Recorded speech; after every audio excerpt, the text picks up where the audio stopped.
En primer lugar, el agua, al transformarse en un largo y pesado oleaje, puede transportar ciudades enteras. El tsunami es el mejor ejemplo. En el océano profundo, una ola así es casi invisible. Su altura es apenas perceptible, pero su longitud es de cientos de kilómetros y su velocidad se compara con la de un avión. Sin embargo, cerca de la costa, donde el fondo se eleva bruscamente, la ola se comprime, pierde longitud y se pone de pie, convirtiéndose en un muro que arrastra una masa de agua, lodo, barras de refuerzo, botes y automóviles como un flujo de escombros. En 2011, frente a la costa de Japón, se registraron elevaciones del agua de más de 40 metros en algunos lugares, lo que equivale a la altura de un edificio de 14 pisos. Por otro lado, el reflujo previo al impacto es una señal característica pero engañosa, que a veces expone el fondo marino a cientos de metros. Una imagen aún más impactante de esta fuerza es el megatsunami de la bahía de Lituya, Alaska, en 1958. Un deslizamiento de tierra gigante que cayó en un fiordo estrecho impulsó el agua con tanta fuerza que la ola arrancó árboles a una altura de aproximadamente 524 metros sobre el nivel del mar, dejando una cicatriz desnuda en las laderas visible hasta hoy. Es importante destacar que no solo los terremotos generan tsunamis, los deslizamientos de tierra, las erupciones volcánicas, la caída de masas de hielo e incluso el impacto de meteoritos pueden generar impulsos similares. Las redes modernas de boyas y los algoritmos satelitales mejoran la alerta temprana, pero la física sigue siendo implacable. En la costa cercana, el lapso entre la sacudida y el impacto se mide en minutos, no en horas. El agua no arde ni se rompe, pero su masa lo somete todo. La destrucción no la crea solo la altura de la cresta, sino la presión y el impulso, cuando decenas de millones de toneladas arrasan las calles, transformando el asfalto en un cauce y los edificios en una mezcla suelta que el flujo arrastra más allá de lo imaginable. Segundo hecho. La imposibilidad de comprimir el agua con las manos desnudas crea una ilusión de suavidad, pero en la tecnología actúa como una cuchilla y un martillo a la vez. El corte por chorro de agua es un proceso en frío, donde un chorro a presiones de hasta varios miles de bares se acelera a velocidades cercanas a 1 kilómetro por segundo y, al encontrarse con arena de granate, atraviesa acero, cerámica y vidrio blindado como si cortara cartón mojado. Donde la presión y la velocidad son extremas, surge la cavitación, una ebullición repentina a microescala. Las burbujas de vapor nacen en una fracción de milisegundo y colapsan de inmediato, golpeando el metal con microchorros y ondas de choque, dejando cráteres y picaduras como si una superficie hubiera sido masticada por dientes invisibles. En las hélices de los barcos, estas mordeduras crecen hasta convertirse en agujeros, reduciendo la eficiencia y aflojando los cascos por vibración.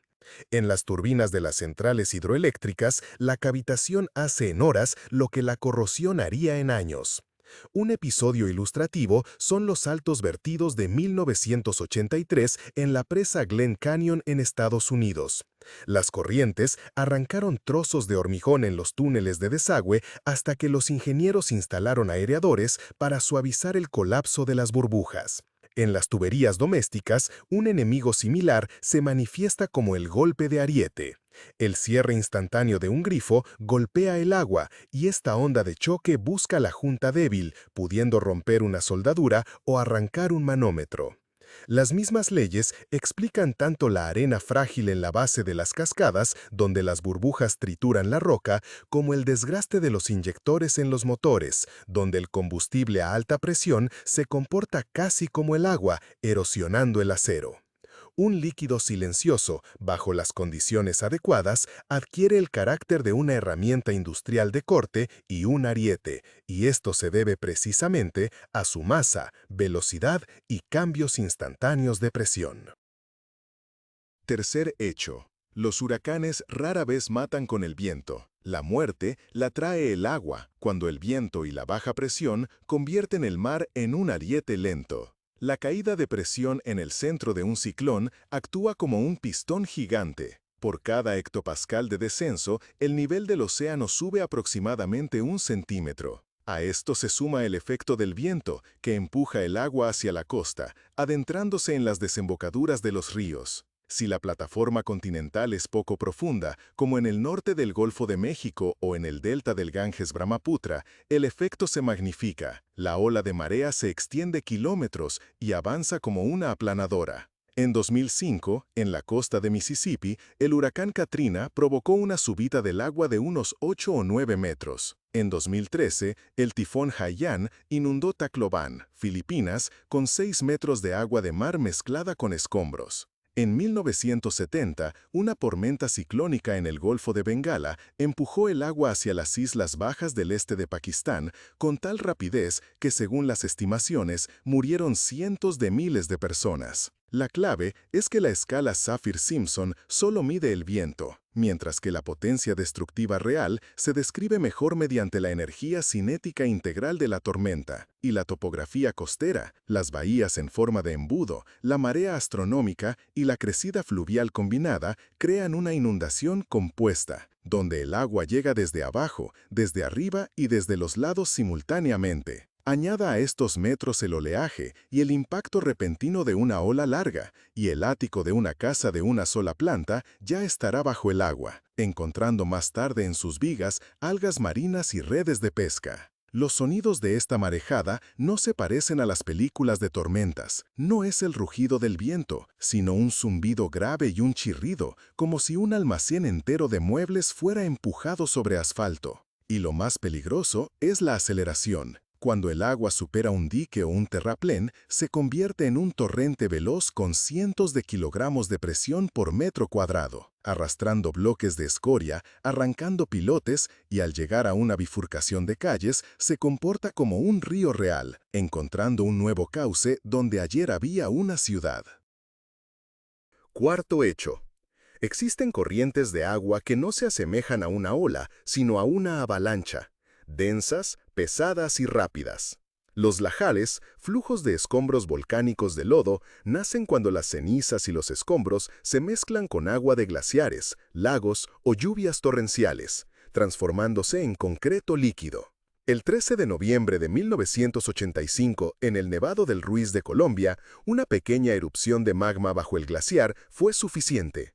Las nubes piroclásticas calientes derritieron el hielo y los lahares, a velocidades de hasta decenas de kilómetros por hora, se precipitaron por los valles fluviales. La ciudad de Armero, situada a 70 kilómetros, quedó sepultada durante la noche bajo una masa de 4 metros, provocando más de 20.000 muertes. Estos flujos tienen una densidad mayor que la del agua.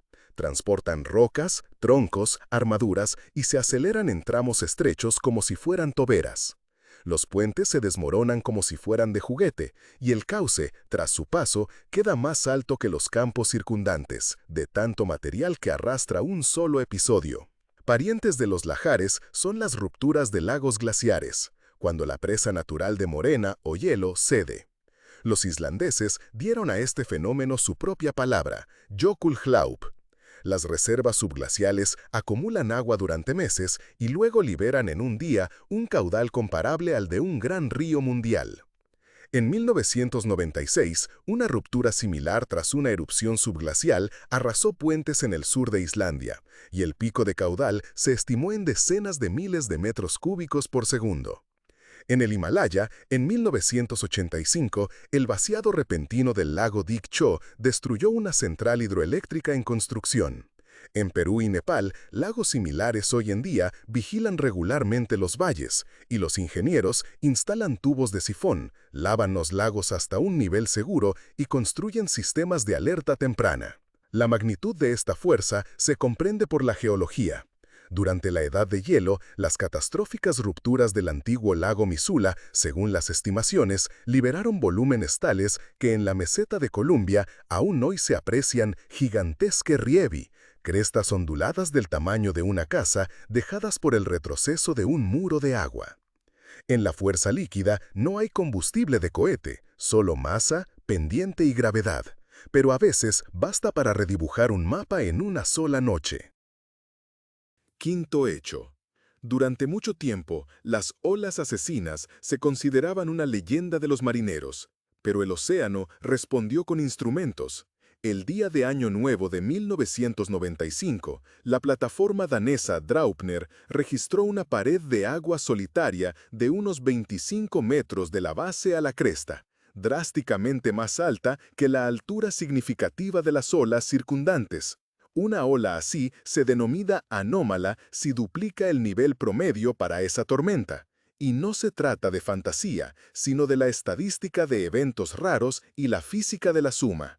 El viento infla el mar con una serie de olas de diferentes longitudes, y una vez las fases de varias crestas coinciden, sumándose constructivamente en una pirámide, el espectro de banda estrecha intensifica la no linealidad, desarrollando la llamada inestabilidad modulacional, donde la energía se fusiona en un único impulso rey.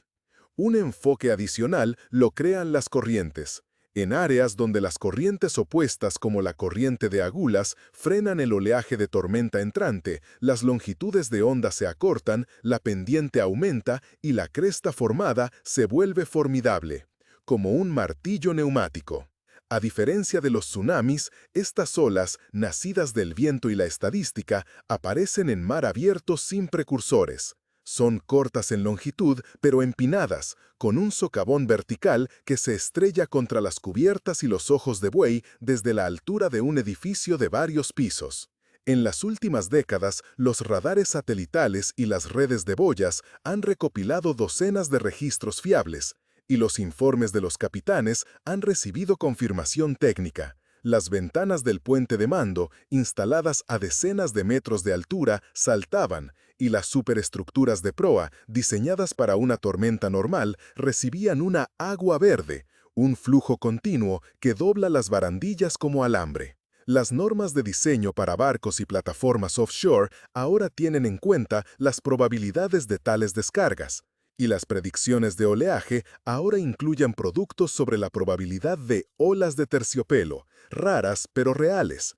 El mar no tiene por qué ser liso, ni siquiera dentro del caos. A veces apila todos los huesos de dominó en una sola torre, y esta torre, aunque sea por decenas de segundos, se convierte en la pared de agua más potente del planeta en un radio de cientos de kilómetros. El sexto hecho. Las mareas son cuando la luna y el sol, sin tocar el agua, elevan y descienden mares enteros. La potencia aquí no reside en la altura de la cresta, sino en el tonelaje que se traslada repetidamente según un horario. En la bahía de Fundy, donde la geometría de la ensenada entra en resonancia con el ciclo semidiurno, la amplitud del nivel alcanza, según diversas estimaciones, hasta 16 metros. El fondo por la mañana es tierra, por la tarde es un canal profundo, y viceversa. Donde la onda de marea se ve forzada a un cauce estrecho, se rompe en un salto hidráulico, creando un macareo, una pared frontal que avanza río arriba. En el río Qiantang de China lo apodaron el dragón plateado. En medio minuto, la superficie tranquila se transforma en una cresta hirviente que avanza a la velocidad de un coche, y cada recodo del cauce responde con un sordo estruendo. El pororoca amazónico resuena en los manglares, cortando arbustos y raíces. Aquí, tras su paso, queda en las orillas una línea fresca de rotura, como una marca de tiza del nivel del agua en la pared. En estrechos cuellos de botella marinos, las mareas concentran la velocidad en una corriente. El Saltströmen noruego impulsa 2 veces al día volúmenes comparables a cientos de millones de metros cúbicos a través del estrecho, y en plena corriente los remolinos giran como mezcladoras industriales. No son agujeros en el mar, sino nodos de cizallamiento de velocidad, donde las capas superficiales se desgarran y se enrollan en rosquillas del tamaño de una casa. Pescadores y prácticos conocen las ventanas de minutos de agua muerta entre la marea alta y baja, cuando el flujo cede. Si las pierdes, incluso un motor potente arrastrará el barco en el mismo sitio, como si estuviera atado con una goma elástica. Esta misma fuerza es un sueño para los ingenieros. Las centrales mareomotrices colocan turbinas en el vano. El agua trabaja de un lado a otro, como la respiración gigante del planeta. Pero la poesía de la ingeniería está cerca del peligro.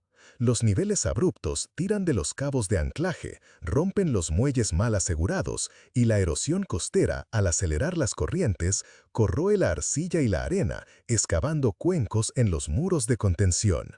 Los remolinos y los macareos parecen maravillas, pero tienen un programa de gira exacto, las fases de la luna, las profundidades, la forma del cauce, y es precisamente por eso que son tan implacables. Llegan a tiempo, pero se van, llevándose todo lo que encontraron a su paso. El séptimo hecho es que el agua tiene una forma secreta de mover montañas sin que los ojos la perciban, las avalanchas submarinas de lodo o flujos de turbidez.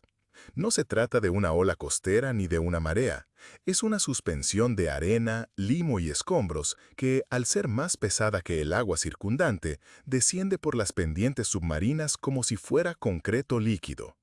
Este río en el océano puede alcanzar velocidades de decenas de kilómetros por hora, excavando cañones en el lecho marino con la altura de un rascacielos y extendiéndose cientos de kilómetros desde la costa.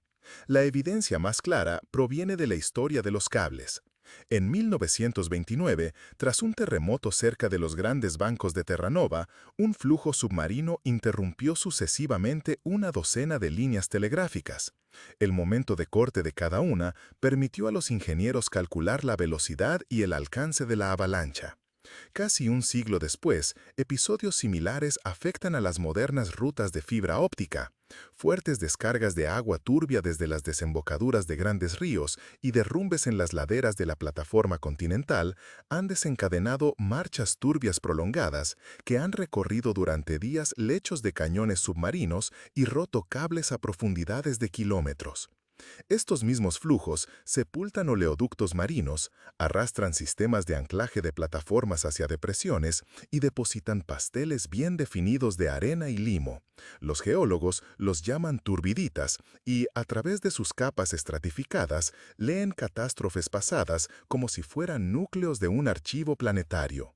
Un detalle importante en su mecánica: cuanto más densa es la suspensión, más estable es y más tiempo conserva su inercia. Un único impulso, un terremoto, un deslizamiento, una erupción o una crecida extrema, y toda la masa se desboca, transformando las laderas del margen continental en una pista de esquí gigante para el lodo. Y aunque en la superficie reine la calma, en las profundidades se produce una especie de tsunami inverso, no una ola desde arriba, sino un flujo pesado desde abajo, capaz de detener Internet en una región entera durante una hora y de reescribir el relieve del fondo oceánico de tal manera que futuras avalanchas seguirán los nuevos cañones. Hecho 8. Existen olas casi invisibles, pero más altas que un rascacielos, las olas internas en un océano estratificado. Una capa superior cálida, salina y ligera yace sobre una inferior, fría y más densa. El límite, el termoclino, actúa como una superficie submarina, y sobre ella corren olas con amplitudes de decenas e incluso cientos de metros.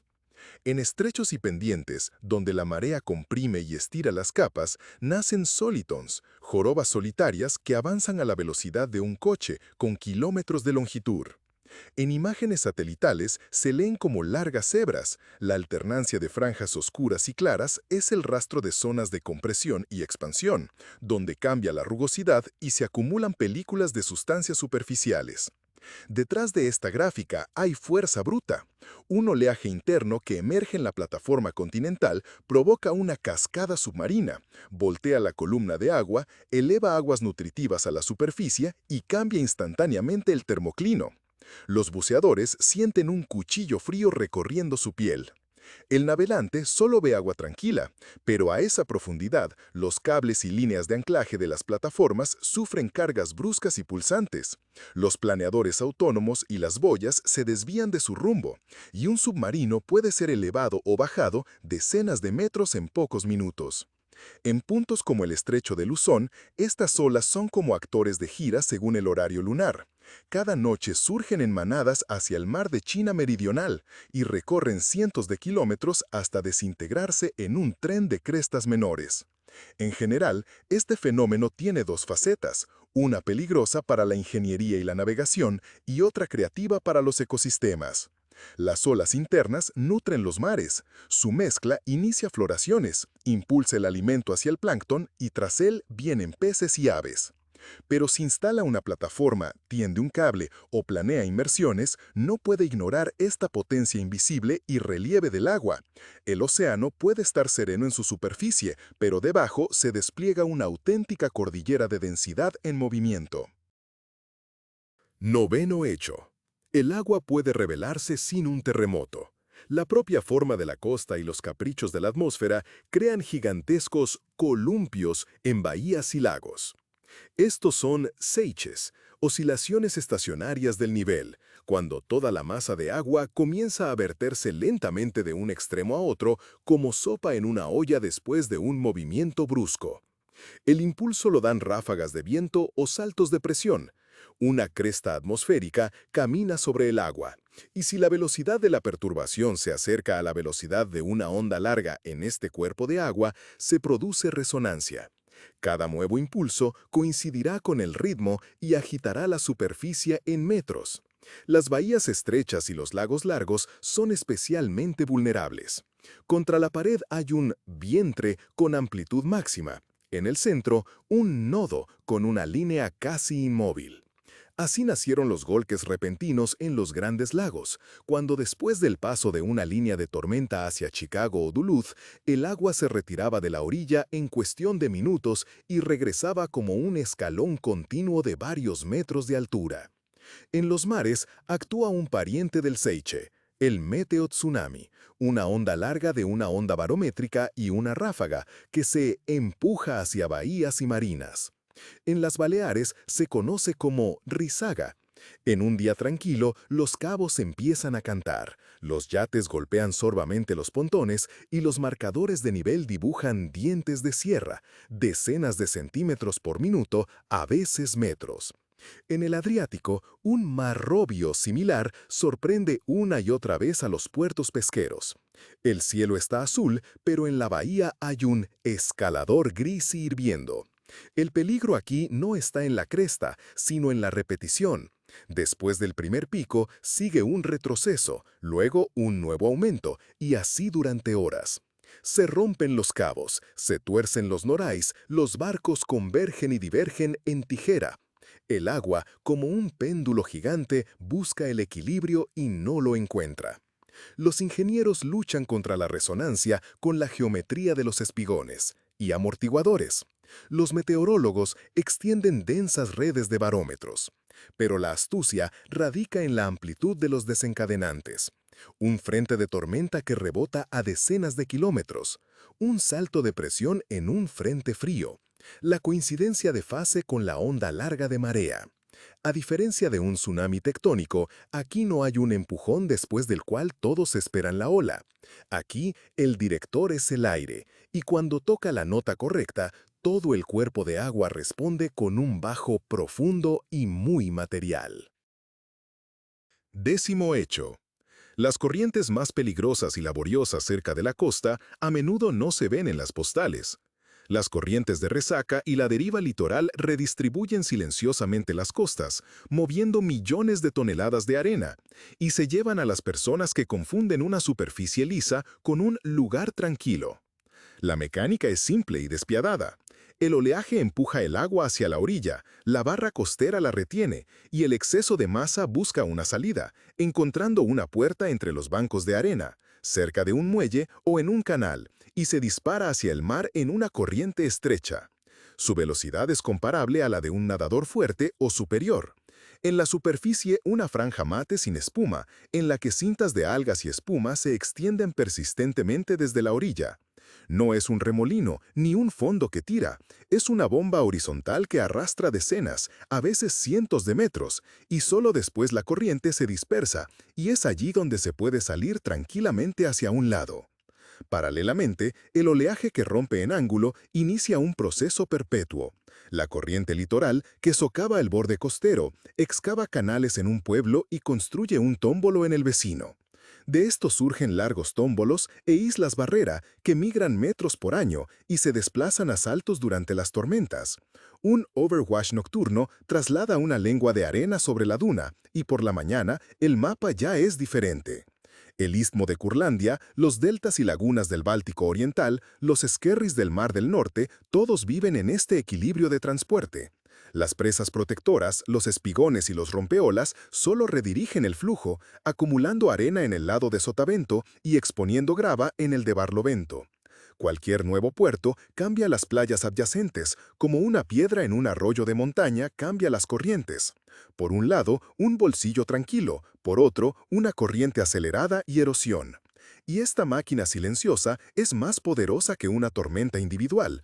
Una tormenta ruge y se va, pero las corrientes de resaca y la deriva litoral operan casi a diario, reconfigurando la línea de costa metro a metro.